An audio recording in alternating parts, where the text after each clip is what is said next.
Hi, and welcome to this Q&A session at Signalong. Thank you very much for all of your questions, and I'll try to get through as many as I can today. So, the first one that we've got is, what's the difference between Signalong and British Sign Language? It says exactly that. British Sign Language is a language. It's a language that's used by the deaf community. If you're familiar with BSL, as most people recognise it, then it uses lots and lots of finger spelling.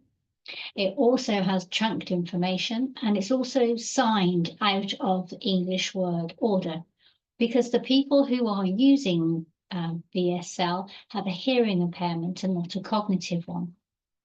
Signalong is a keyword signing system, and we sign the most important word in any sentence.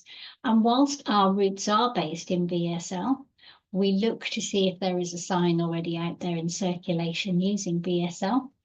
But if it's too complex or is a little bit ambiguous, we will then decode that sign and develop our own sign, just to make it easier for our learners with speech, language, and communication needs.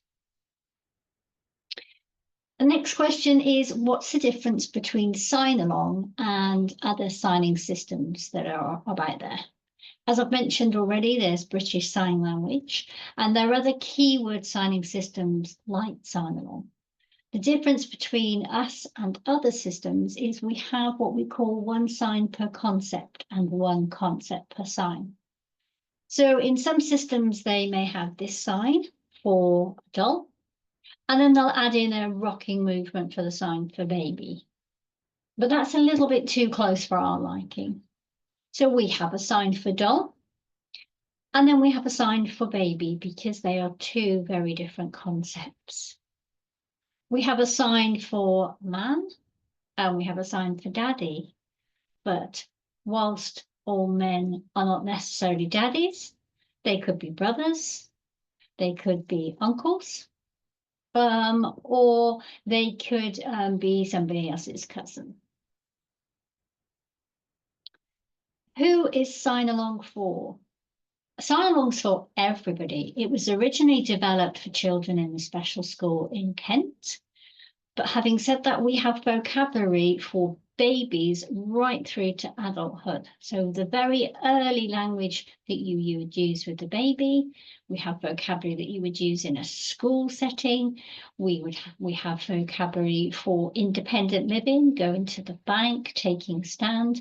And for those adults then who are fortunate enough to find work, we have hotel and catering, animal husbandry, and retail. But on top of that, we actually have a vast range of vocabulary of over 9,000 signs. And most of our vocabulary has been developed by request. So it's what we call needs-led vocabulary. How can I learn Signalong? Okay, so we have some free taster sessions which are available on our shop for you to book onto, or you can head to the services section of our webpage and you can look for training for everyone. There you'll find a list of tutors who are available to deliver training in your area. And we say to contact those tutors to see if they have a course available at a time or a date that suits you. And then if you can't manage to identify someone, by all means, please do come back to us. Occasionally, we do run online workshops booked through the head office, or we actually pop that onto our website. But we do prefer you to participate in face-to-face training with a local tutor wherever possible.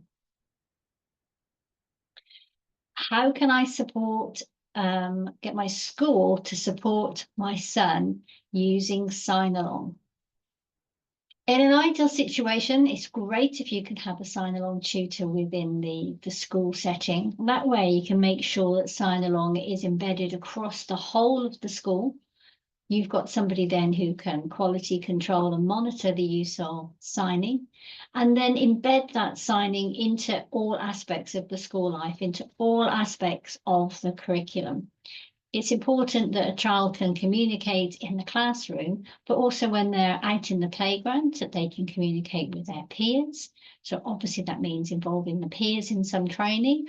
At lunchtime, with the lunchtime supervision staff out on the playground. If they have a school escort, so the escort when they go out into the community, into the local shops, or if they go to any sort of respite provision.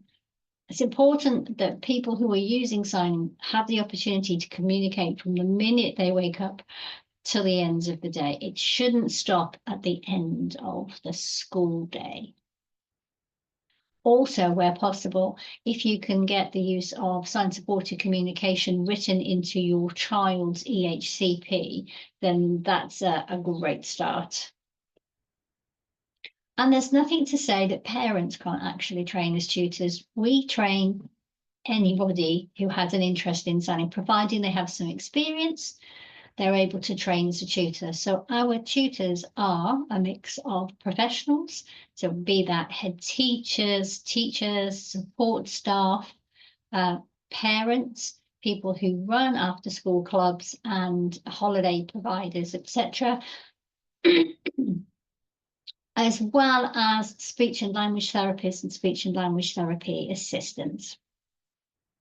Signalong is used across the whole of the UK, and there are areas where Signalong has been adopted by the local authority to use across all of the special schools. Regardless of what system they use in that area, it's important to make sure that your child has access to that particular system. If they move to a different area or to a different school who are using a different system, then we would say you need to switch to that system, but please do not make them unlearn previously taught vocabulary. You just need to teach them the new system from that point forward.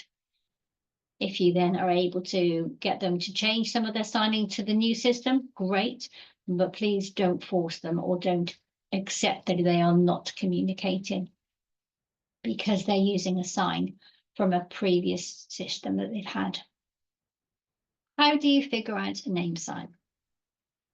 So Signalong have a procedure for developing name signs, and they all begin with the initial letter shape of your name. Whether or not the people that you are supporting know that what your Christian name is, it doesn't matter. They just need to know that that initial letter shape refers to you.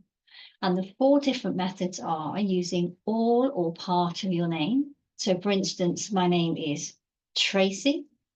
My surname is Goode, so I've got the sign for good, but I'm not just good, I'm marvellous. So Tracy, or whether it's Mrs. Goode, I would still use the name sign.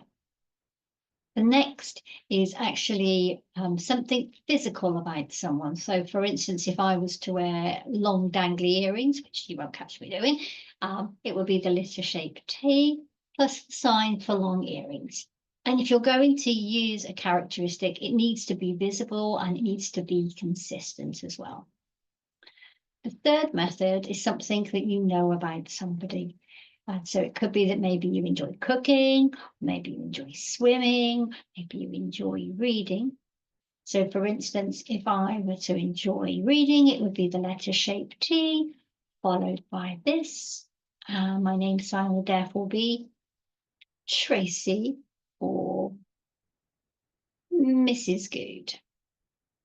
And then the final one is a combination of letter shapes. And where you use this method, we say not to use more than 3 letters. Otherwise, it becomes finger spelling. And most learners who are using Signalong are not at the stage of understanding the combination of letters to make words.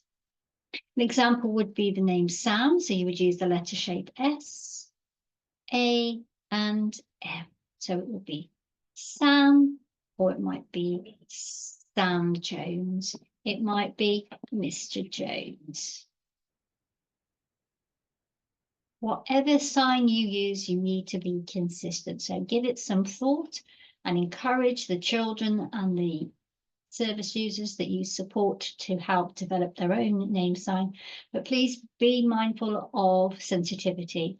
So if it's a characteristic, whether it's glasses or someone's height or stature, make sure that they are comfortable with those when developing the name sign.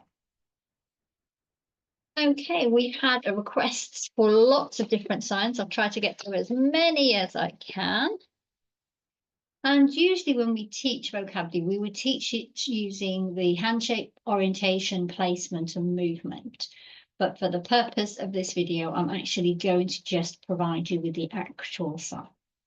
So the first one we've got is good morning. So good morning. And I'm really pleased to see you, so I've got a smile on my face. Good morning.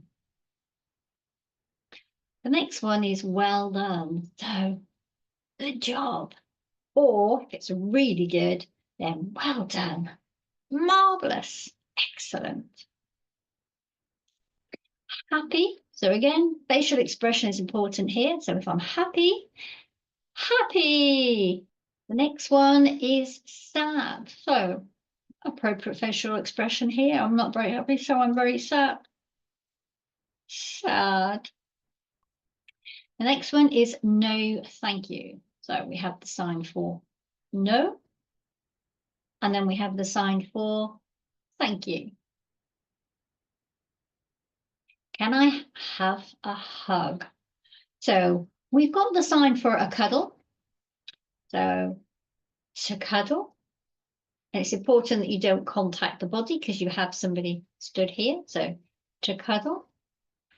Or, which is deemed more appropriate in some settings, we have a sign for a safe hug.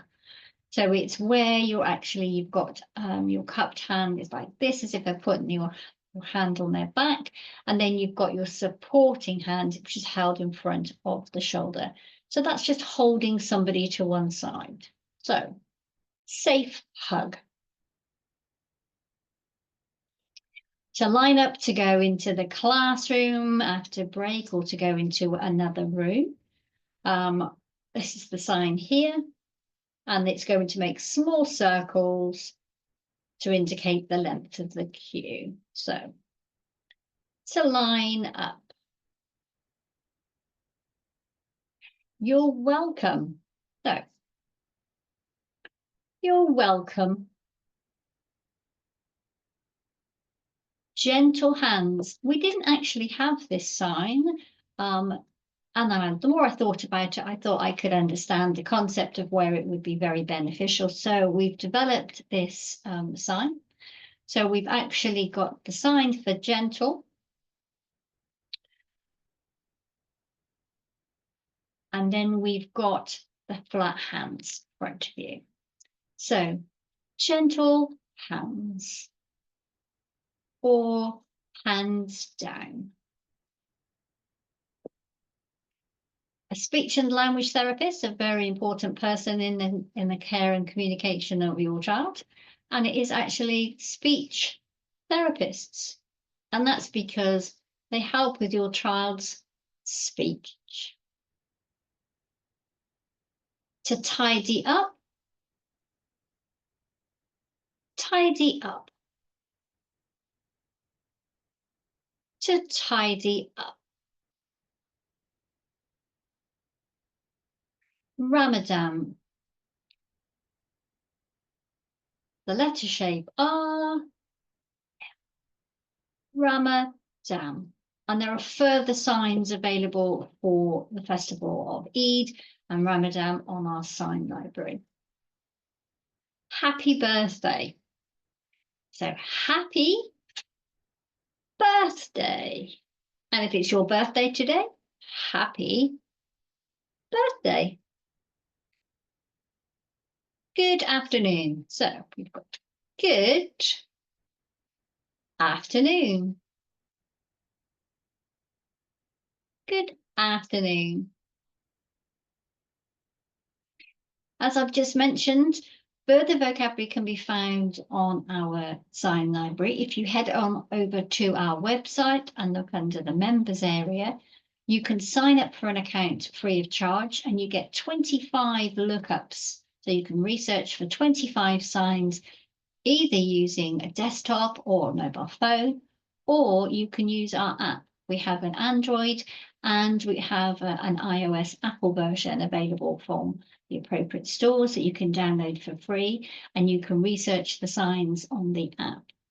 And then if you decide it's a benefit to you, you can then subscribe to access further vocabulary. So thank you for taking the time to watch today, and I hope we've answered all your questions. If you'd also like to head on over to our YouTube channel, you'll find greater information on how Signalong is used and lots of other videos, etc. Thank you.